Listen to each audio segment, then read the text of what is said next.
Au nom d'Allah, le tout miséricordieux, le très miséricordieux.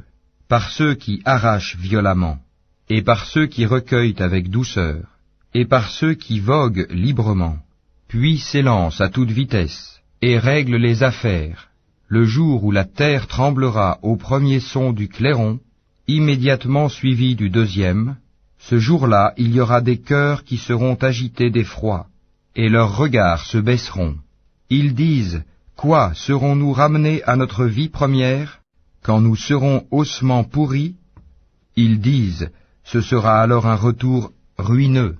Il n'y aura qu'une sommation, et voilà qu'ils seront sur la terre ressuscités. Le récit de Moïse t'est-il parvenu? Quand son Seigneur l'appela, dans Towa, la vallée sanctifiée, va vers Pharaon, vraiment il s'est rebellé. Puis dis-lui, voudrais-tu te purifier, et que je te guide vers ton Seigneur afin que tu le craignes? Il lui fit voir le très grand miracle, mais il le qualifia de mensonge et désobéit.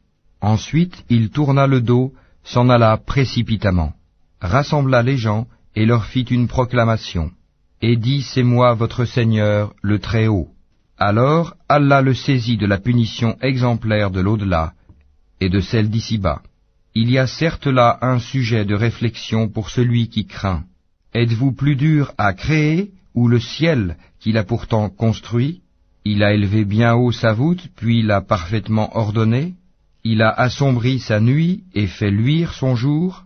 Et quant à la terre, après cela, il l'a étendue. Il a fait sortir d'elle son eau et son pâturage. Et quant aux montagnes, il les a ancrées, pour votre jouissance, vous et vos bestiaux. Puis, quand viendra le grand cataclysme, le jour où l'homme se rappellera à quoi il s'est efforcé, l'enfer sera pleinement visible à celui qui regardera. Quant à celui qui aura dépassé les limites et aura préféré la vie présente, alors l'enfer sera son refuge. Et pour celui qui aura redouté de comparaître devant son Seigneur et préserver son âme de la passion, le paradis sera alors son refuge. Il t'interroge au sujet de l'heure. Quand va-t-elle jeter l'ancre? Quelle science en as-tu pour le leur dire?